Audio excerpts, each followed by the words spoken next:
money now. Money what counts. That was it. Back in the 70s, it was all about the football. Now, it's all about the money. Probably Luis Suarez's business to earn more money or go to a better team, is about the way he says it. Football's about money these days, so I guess you've got to get used to it. Ask football fans on Merseyside about loyalty, and you'll hear about money. Liverpool aren't alone among Britain's big clubs in trying to keep hold of a star player determined to depart, irrespective of their contracts still having years to run. But no saga has been quite as acrimonious as that of Luis Suarez. It makes me feel disgraced. It's like where he won't apologise to the fans and the club and the players. It just makes me really disgraced.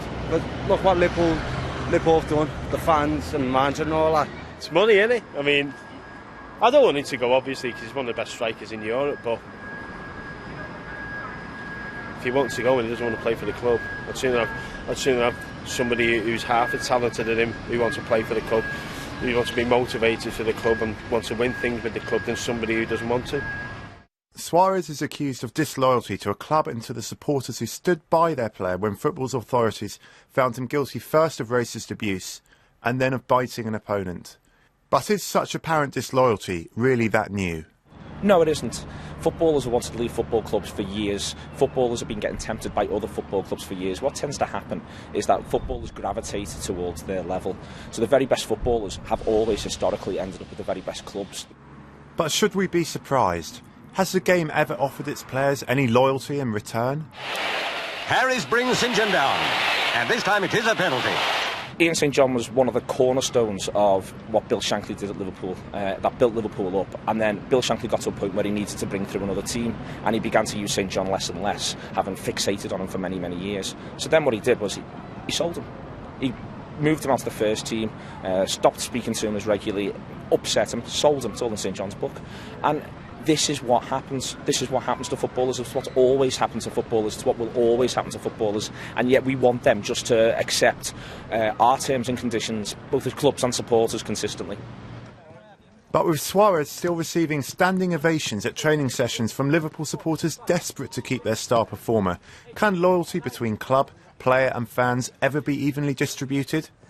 We asked followers of local rivals Everton for their observations. Amusing. You find it amusing? Very.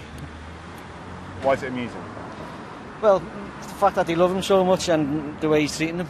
He's had full back in Suarez, but he's lost the reality of things, and Spat has done me out. And my feeling is, he needs to get his head up and go, okay, yeah, the club still want me, the fans are still supporting me, that, and enough should be saying to himself, yeah, reality check, I'm staying where I am for the time being.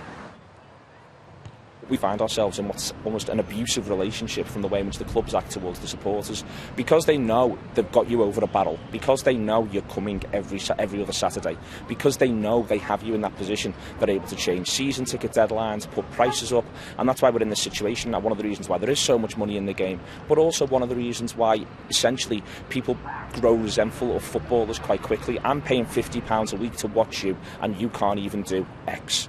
So can disloyalty ever take the supporter to breaking point? Could anything make a fan fall out of love with football? No, not at all. Maybe women, but that depends.